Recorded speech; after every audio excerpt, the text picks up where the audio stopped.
Life पॉझिटिव्हच्या एका नवीन सादरीकरणामध्ये आपणा सर्वांचं मनपूर्वक स्वागत आहे. आजच्या व्हिडिओमध्ये आपण समर्थ रामदास स्वामी यांनी एका रात्रीमध्ये रचलेल्या 251 मनाचे श्लोक, त्यातील काही श्लोकांचं काव्यात्मक आणि मानसशास्त्रीय विश्लेषण करण्याचा प्रयत्न करणार आहोत. त्यांच्या रचनेचे काव्यात्मक वैशिष्ट्ये व त्यांनी केलेल्या रचनांमधला मानसशास्त्रीय गूढ अर्थ आपण समजण्याचा प्रयत्न करणार आहोत. पाश्चात्य देशातील लोक असं म्हणतात की आम्ही जी सायकोलॉजी शिकवतो ती ऍडव्हान्स्ड सायकोलॉजी आहे. The psychology propounded by the Western people is marketed as advanced philosophy and psychology. तथापि परिस्थिती विपरीत आहे. जेव्हा पाश्चात्य राष्ट्रांमध्ये मानसशास्त्राचा जन्म झाला नव्हता, तेव्हा भारतामध्ये पतंजलींनी मानसशास्त्र काय आहे हे सगळ्या जगाला सांगितलेलं होतं.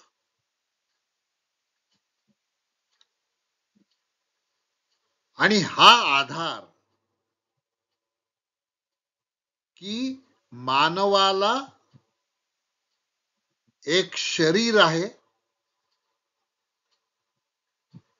त्या शरीराला पंच कर्मेंद्रिय आणि पंच ज्ञानेंद्रिय आहेत.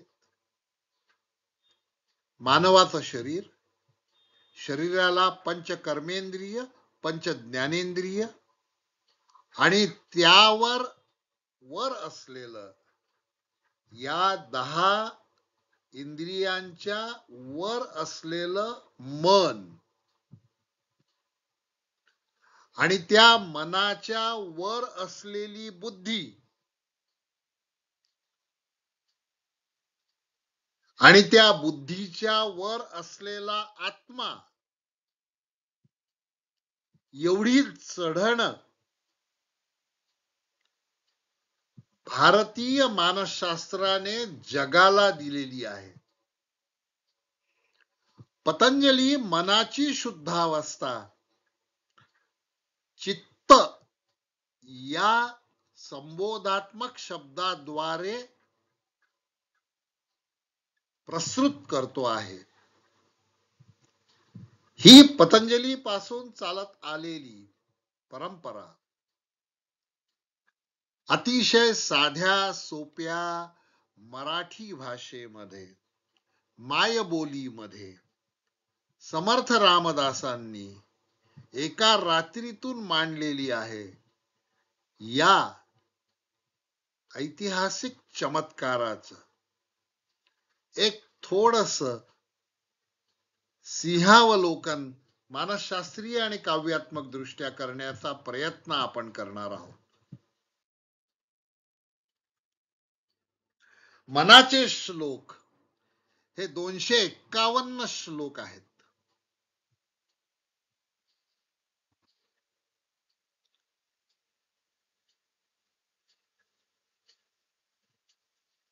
मानसशास्त्राच्या अनेक पद्धती आहेत, चिकित्सा पद्धती आहेत. त्यातली एक पद्धती म्हणजे आत्मनिरीक्षण किंवा आत्मपरीक्षण. दुसऱ्यांनी आपलं निरीक्षण करून सांगायचं त्यापेक्षा आपणच आपलं परीक्षण करायचं, हा या पद्धतीचा मूळ गाभा आहे. मानसशास्त्रीय पद्धतीवर आधारित मनाच्या श्लोकांची रचना आहे हा यातला पहिला मुद्दा आहे. 12 वर्षाचा भ्रमण समर्थ रामदासांनी केलं आणि त्यानंतर ते चाफळच्या परिसरामध्ये आले, दऱ्याखोऱ्यांमध्ये राहायला लागले.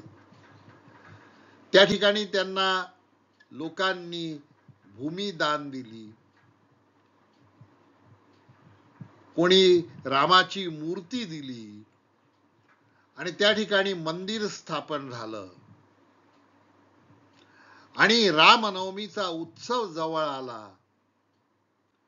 परंतु रामनवमी साजरी करण्यासाठी, भंडारा करण्यासाठी पुरेसं धन संपदा रामदास स्वामींकडे नव्हती. शिष्यांनी रात्री रामदास स्वामींना ही परिस्थिती अवगत केली. रामदास स्वामींनी सर्व शिष्यांना आश्वस्त केलं की कैवल्यदाता, मोक्षदाता, मुक्तिदाता, शिवाच्या कंठामध्ये राम नावाने वसणारा आणि शिवाचं विष समतूल करणारा असा राम, त्याचा उत्सव आहे आणि त्याच्या उत्सवाची तो काळजी घेईल, तुम्ही चिंता करू नका, असं कळून सगळ्या शिष्यांना पाठवलं. कल्याण स्वामींना दौत आणि टाक घेऊन बोलवलं. कल्याण स्वामी रामदास स्वामींसमोर बसलेत आणि एका रात्रीमध्ये रामदास स्वामींनी 251 श्लोक असणारा मनाचे श्लोक ही रचना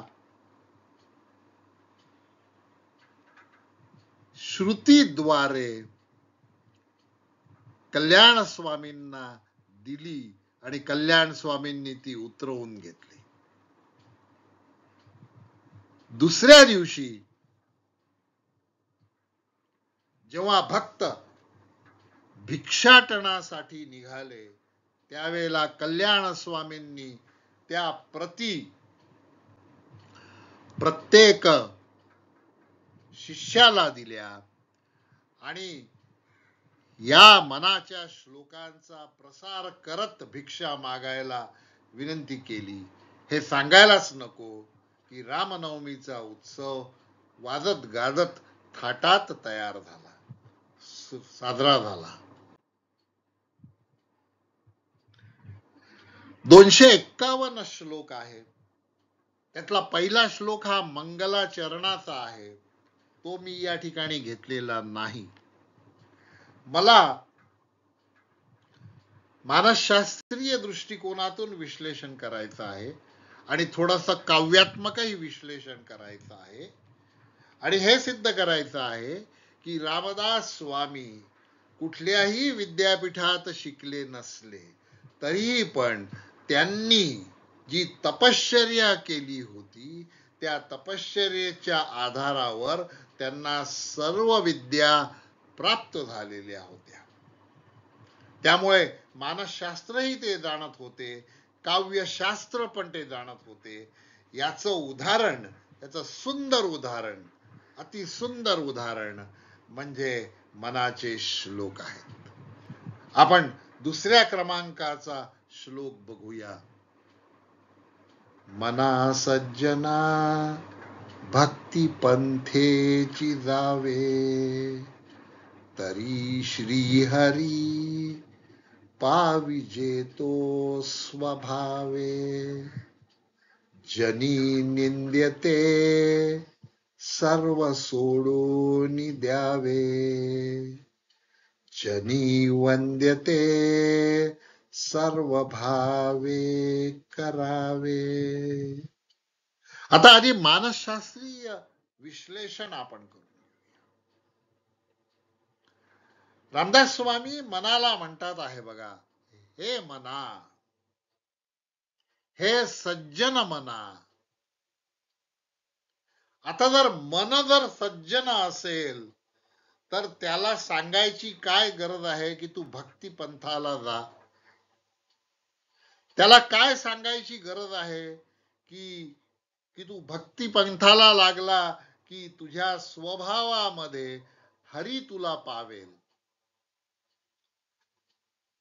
मन जर सज्जन असेल तर त्याला काय सांगायची गरज आहे की जगात जे निंदनीय आहे ते सर्व सोडून दे आणि जगामध्ये जे वंदनीय आहे ते सर्व आत्मसात कर. याचा अर्थ रामदास स्वामींना मन हा सूक्ष्म देह समजला होता. बहिणाबाई म्हणतात, मन वढाय वढाय उभ्या पिकातल ढोर. बहिणाबाई मनाला उभ्या पिकातल ढोर म्हणतात आहे. गाय म्हणत नाही, म्हैस म्हणत नाही, बैल म्हणत नाही, ढोर हा शब्द वापरलेला आहे. मग बहिणाबाईंची आज संकल्पना आणि रामदास स्वामींची संकल्पना ही मेळ खाणारी संकल्पना आहे. परंतु रामदास स्वामींनी मानसशास्त्रीय विचार केलेला आहे की मन कसं आहे. मन हे वारू सारखं आहे. मन कसं आहे, हे मन हे चंचल आहे.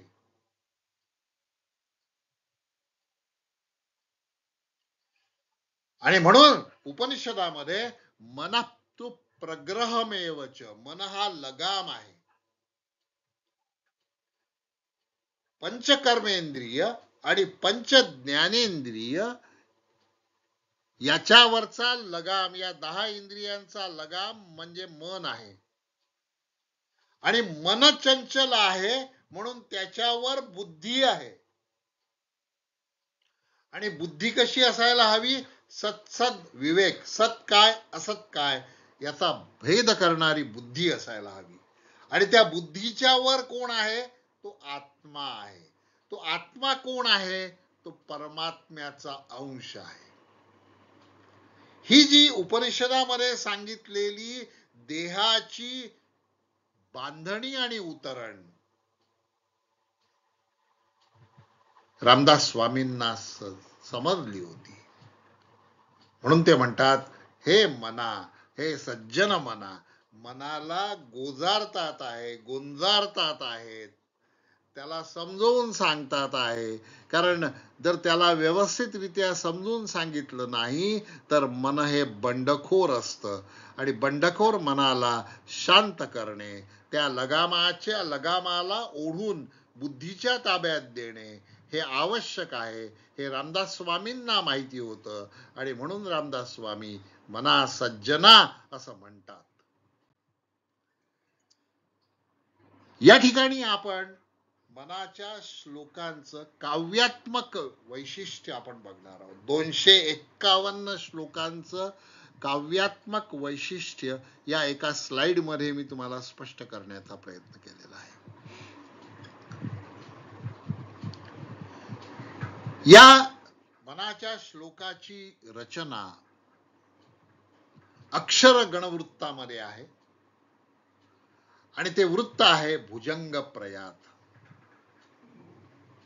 भुजंग प्रयात हे अतिशय सोपं वृत्त आहे. MPSC ला तयारी करणाऱ्या लोकांना, विद्यापीठाच्या परीक्षांसाठी तयारी करणाऱ्या, स्पर्धा परीक्षांसाठी तयारी करणाऱ्या लोकांसाठी हे महत्वाचं आहे. भुजंग प्रयाती य 4 येती. 4 य गण हे भुजंग प्रयातामध्ये येतात. भुजंग प्रयातम भवेत यैश्चतुर्भिः असं संस्कृतात म्हटलेलं आहे. हा य गण, य गण, अनेक गण आहेत, त्यातला हा य गण आहे. य गण कसा बनतो? एक लघु आणि दोन गुरु अक्षर.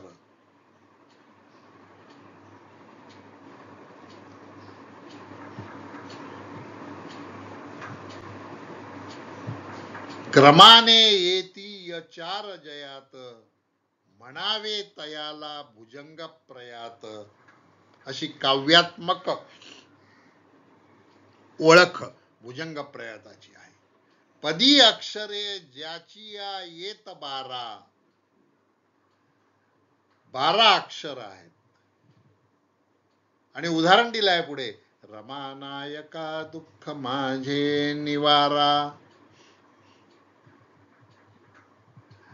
आणि मग शेवटच्या ओळीमध्ये वर्णन करताना भुजंग प्रयताचं सांगितलं की यमाचा यमाचा यमाचा यमाचा यमाचा आणि यमाचा.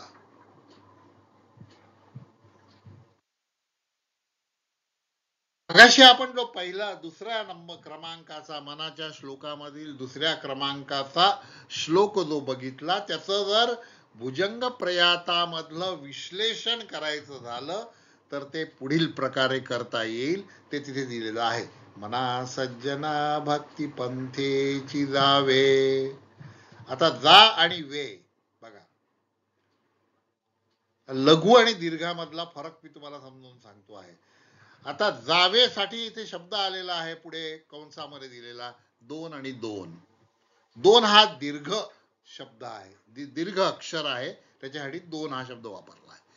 एक हा लघुसाठी वापरलाय, लघु अक्षर, ज्याला काना नाही, मात्रा नाही असा. म हा लघु अक्षर आहे, म्हणून म साठी एक आकडा आलेला आहे. जावे ज अधिक आ म्हणून तो दीर्घ झालेला आहे.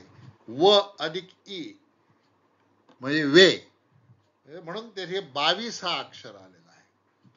तरी श्रीहरी पाविजे तो स्वभावे. बघा, तरी त हा रस्व आहे, री हा दीर्घ आहे, म्हणून त्याला 1 आणि 2 असा आलेला आहे. आणि स्वभावामध्ये बघा, स्वभावे 1 2 2. आता वरती बघा, पंथेची जावे 1 2 2 शेवटी आलेला आहे. 1 2 2 1 2 2 1 2 2 1 2 2 अशी ही रचना आहे. जनी निंद्यते कर्म सोडून द्यावे, जगी व्यंदते सर्व भावे करावे.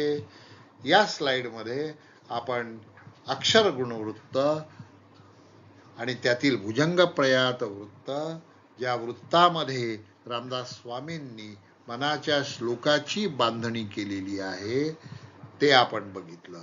यावरून हे एक सिद्ध होतं की रामदास स्वामींना काव्यशास्त्राचाही अभ्यास होता.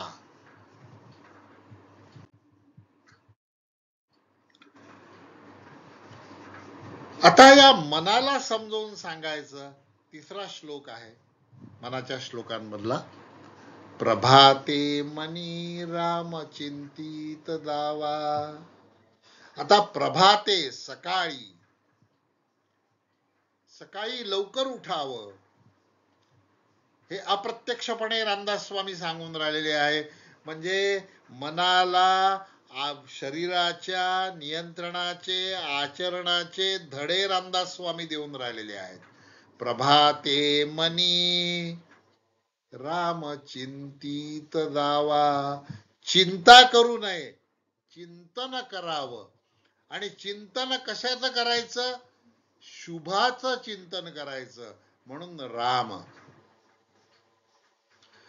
पुढे वैखरी राम आधी वदावा. 4 वाणी आहेत, त्यातली पहिली वाणी ही वैखरी वाणी आहे. वैखरी वाणीचा आपण उच्चार करण्यासाठी वापरत असतो, ती वाणी म्हणजे वैखरी वाणी आहे. पुढे वैखरी म्हणजे वाणीचे प्रकार, हेही रामदास स्वामींना माहिती होते. आणि म्हणून बघा किती चपखल लिहिलेलं आहे. पुढे वैखरी राम आधी वदावा, काही करायच्या आधी आधी राम असावा. आणि त्याच्या पलीकडे जाऊन सांगतो, हे सज्जन मना सदाचार हा थोर सांडू नये तो. सद आचार, चांगलं आचरण, चांगल्या आचरणातून चांगले विचाराची निर्मिती, चांगल्या विचारातून चांगल्या कर्माची निर्मिती, चांगल्या कर्मातून संचिताची निर्मिती आणि संचितातून मोक्षाची प्राप्ती. जो सदाचाराने वागतो तोच मानवी लोकी कीर्तिवंत होतो. जनी तोची तो मानवी धन्य होतो. चौथा श्लोक बघा. मन सज्जन आहे असं जरी म्हटलं तरी रामदास स्वामी मनाला हे करू नको, ते करू नको, ते करू नको असं सांगतात आहे. कारण मनाला नियंत्रणामध्ये ठेवले अत्यंत आवश्यक आहे.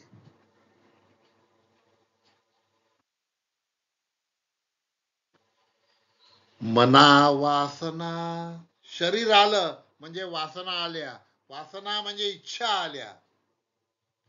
इच्छा असणारच, संसारी माणसाला इच्छा असणारच, आणि इच्छेचा कधीही अंत नसतो. परंतु वासना कोणच्या नको हे मनाला रामदास स्वामी सांगतात आहे.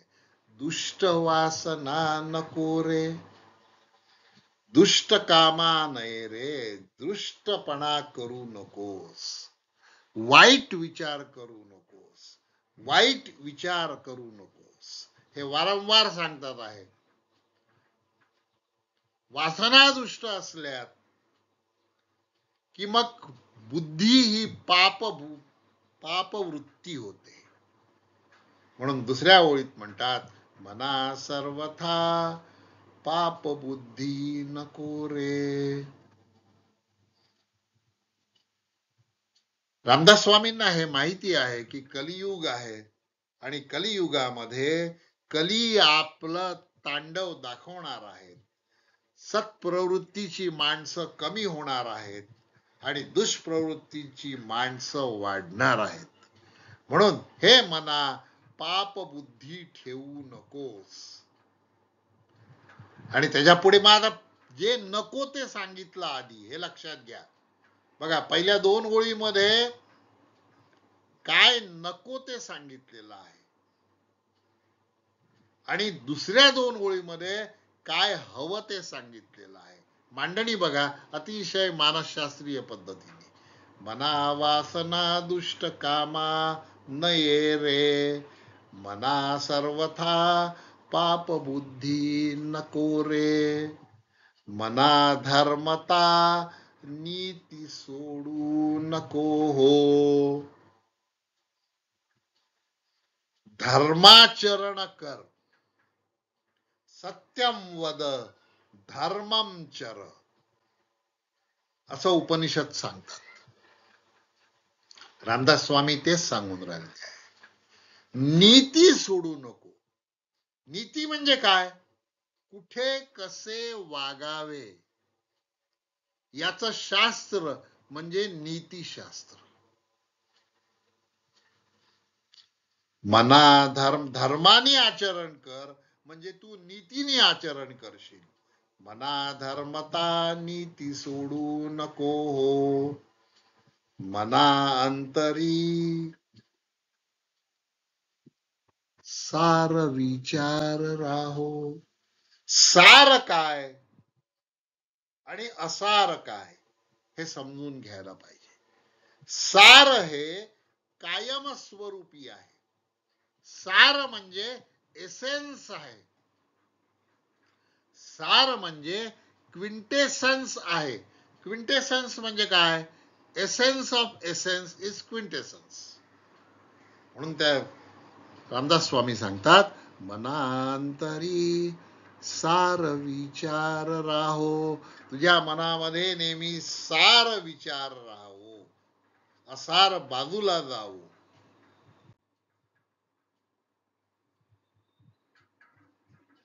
पाचवा श्लोक आहे, मना पाप संकल्प सोडून द्यावा. पुन्हा तेच, आधी कोणची गोष्ट करायला नको ते सांगतात आणि नंतर मग मनावर बिंबवतात की ही गोष्ट कर. मना पाप संकल्प सोडून द्यावा. आता पाप म्हणजे काय? तुकाराम महाराज म्हणतात, पाप म्हणजे परपीडा. दुसऱ्याला ज्यामुळे पीडा होईल ते सर्व पाप आहे. मना पाप संकल्प सोडून द्यावा. मग पाप संकल्प सोडायचा, मग कोणता संकल्प धरायचा? मना सत्य संकल्प जीवी धरावा. आता सत्य संकल्प का? कारण वेदशास्त्र सांगतात, सत्यमेव जयते न अनृतम. सत्याचाच विजय होतो, असत्याचा नाही. असत्याचा विजय हा झालेला दिसतो, परंतु काळाच्या शेवटी सत्यच जिंकत असतं.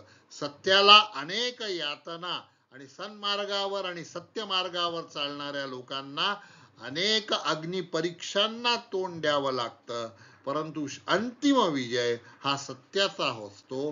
म्हणून पाप संकल्पापासून दूर राहा आणि सत्य संकल्प आपल्या जीवनाचा आधार बनव, असं रामदास स्वामी सांगतात आहे. तिसऱ्या ओळीमध्ये काय करायला नको ते सांगतात आहे. मना कल्पना नको विषयांची. अनेक विषयांच्या मोहमायामध्ये तू गुंतून जातोस आणि मग तुझं ध्येयापासून तू विचलित होतो. म्हणून विषय नको. षड्रिपू आहेत, त्या षड्रिपूपैकी विषयांच्या अधीन होणं हा एक रिपू आहे. कारण जर तू विषयांच्या मागे लागलास तर विकार होईल. विकार झाला की मग आजार होईल, आणि विकार आणि आजार जर एकत्र आले तर जनी सर्व तुझी चीची होईल, जनी तुझी प्रतिमा धुळीस मिळेल. परत बघा, मना पाप संकल्प सोडून द्यावा, मना सत्य संकल्प जीवी धरावा. मना कल्पना ते नको विषयांची, विकारे घडे हो जनी सर्वचीची.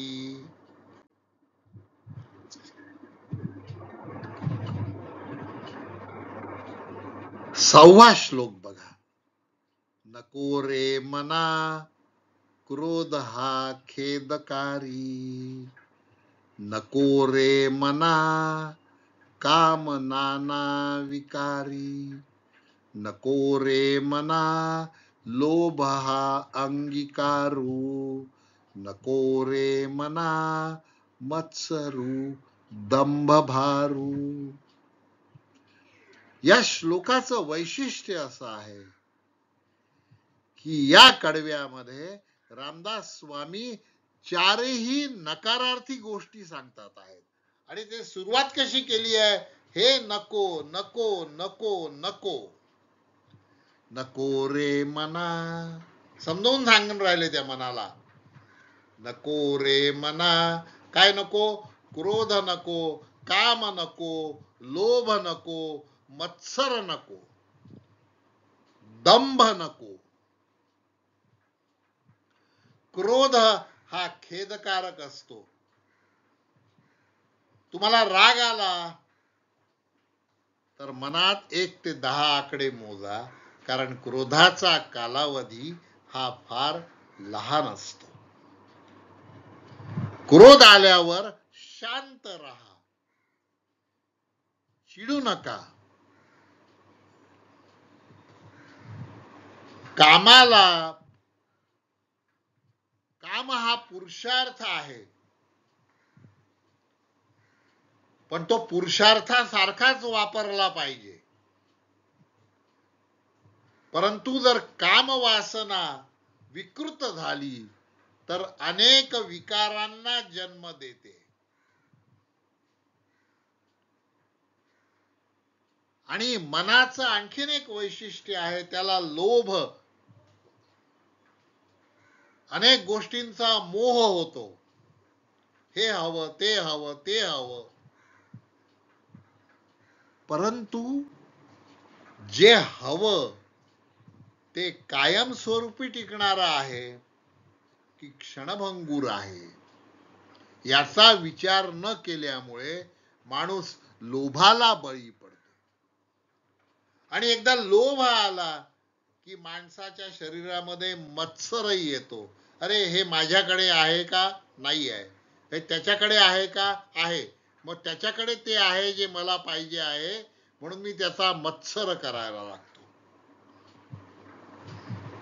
नको रे मना मत्सरू दंभ भारू. काही लोकांना दंभ असतो, खिशात नाही आणा आणि मला डॅश डॅश डॅश म्हणा. अंगात कर्तृत्व असलं आणि मनात राम असला की दंभ नाहीसा होतो. म्हणून मत्सर, दंभ, लोभ, काम, क्रोध यापासून दूर राहा, असं रामदास स्वामी मनाला सांगतात आहेत. आणि ते म्हणूनच हे सगळं करणं कठीण आहे, म्हणून त्या मनाला समजून सांगतात, मना सज्जना, हे सज्जन मना, असं करू नकोस.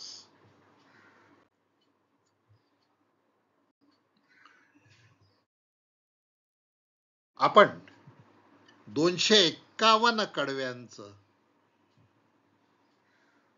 मानसशास्त्र, मानवी आचरणावर आधारित मनोबोध पर मनाच्या श्लोकातले काही श्लोक आपण बघितलेत. त्यातले काव्यात्मक वैशिष्ट्य, भुजंग प्रयात या अक्षर गणवृत्ताच्या बाबतीत आपण बघितलं. त्यामुळे आलेली अक्षरांची संख्या आणि अक्षरांची लघु आणि गुरु अशी मांडणी व्यवस्थित झाल्यामुळे निर्माण झालेलं ताल याचा आपण अनुभव घेतला. आणि रामदास स्वामींनी आपल्या तपश्चर्येतून मिळालेल्या ज्ञानामुळे मनाचे श्लोक लिहिले 251, आणि तेही एका रात्रीमध्ये, आणि तेही रामनवमी उत्सव साजरा करण्यासाठी. आणि जनामध्ये जायचं. भिक्षा ही एक परंपरा आहे, उज्ज्वल परंपरा आहे. ओम भवती भिक्षाम देही असं आरोळी ठोकायची, आणि जे न शिजवलेलं असेल ते घ्यायचं, जे मिळेल तेवढं घ्यायचं. दिलं तरी त्याला आशीर्वाद द्यायचा, नाही दिलं तरी आशीर्वाद द्यायचा. आणि त्या घरातलं दुःख आणि दारिद्र्य दूर करायचं, अशी ही भिक्षेची परंपरा आहे. ही भिक्षेची परंपरा त्याला एक नवीन स्वरूप देण्यासाठी, आणि भिक्षा ही रिकामी हाती मागायची नाही, तर लोकांचं उद्बोधन करायचं, लोकांच्या मनाची शुद्धी करायची, लोकांच्या चित्ताची शुद्धी करायची, आणि लोकांच्या बुद्धीचा भ्रम दूर करायचा, आणि त्यांच्या जीवनाचा, ऐहिक आणि पारलौकिक जीवनाचा मार्ग प्रशस्त करायचा. या उदात्त हेतूने रामदास स्वामींनी लिहिलेल्या मनाच्या श्लोकाचं मानसशास्त्रीय विश्लेषण आपण या ठिकाणी पाहिलं आहे. हा व्हिडिओ आपल्याला कसा वाटला ते कॉमेंटमध्ये नक्की कळवा. चॅनलला सबस्क्राईब करा. आपले आशीर्वाद पाठीशी असू द्या, कारण लाईफ पॉझिटिव्ह हे तुमचं जीवन समृद्ध करण्यासाठी विनामूल्य कार्य करीत आहे. धन्यवाद.